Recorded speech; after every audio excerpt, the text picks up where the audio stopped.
నా లైఫ్‌లో నేను ఫస్ట్ టైమ్ పన్నీర్ తినడము, అది గూడా నా చేతులతో స్వయంగా చేసుకొని తినడము. ఎట్లా కుదిరింది, ఏంది అనేది వీడియో మొత్తం చూడండి మీకే తెలుస్తుంది. దానికోసం అయితే సోయా చంక్స్‌ని వేడి నీటిలో నానబెట్టి వాటర్ మొత్తం తీసేసి పెట్టుకోవాలి. ఇంగా పన్నీర్ గూడా కోసుకొని పౌడర్స్ అండ్ టమాటా, ఆనియన్స్, కొత్తిమీర, అల్లం వెల్లుల్లి పేస్ట్ అన్నీ రెడీ చేసుకొని పెట్టుకోవాలి. తర్వాత ఒక కడాయి పెట్టి అందులోకి 2 టేబుల్ స్పూన్ల నూనె అయితే వేయాలి.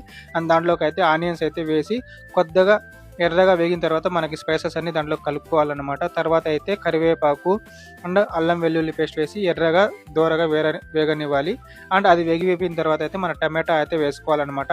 టమాటా వేసుకున్న తర్వాత మనకి రుచికి సరిపడంత ఉప్పు అయితే వేసుకోవాలి. టమాటా వేసిన తర్వాత ఉప్పు వేస్తే మనకి టమాటా అయితే బాగా మగ్గుతుంది. టమాటా మగ్గడానికి ఇంకా మూత పెట్టేసి ఇంకా మగ్గిపోయిన తర్వాత అయితే అందులో మనం ముందుగా పెట్టుకున్న పౌడర్స్ అన్ని పసుపు, కారం, ధనియా పొడి, మసాలా పౌడర్ మొత్తం వేసుకోవాలన్నమాట. ఇంకా మనకి సరిపడినంత వాటర్ అయితే వేసుకొని అది బాగా కలుపుకొని అయితే బాగా మగ్గాలన్నమాట వాటర్.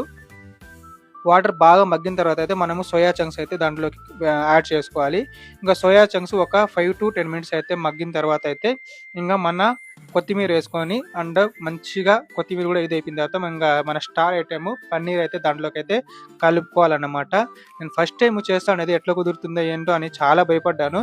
బట్ చాలా బాగా కుదిరింది. టేస్ట్ కూడా అంటే సూపర్గా ఉండింది. ఇంకా చపాతీలోకి, రైస్లోకి బాగా తినచ్చు.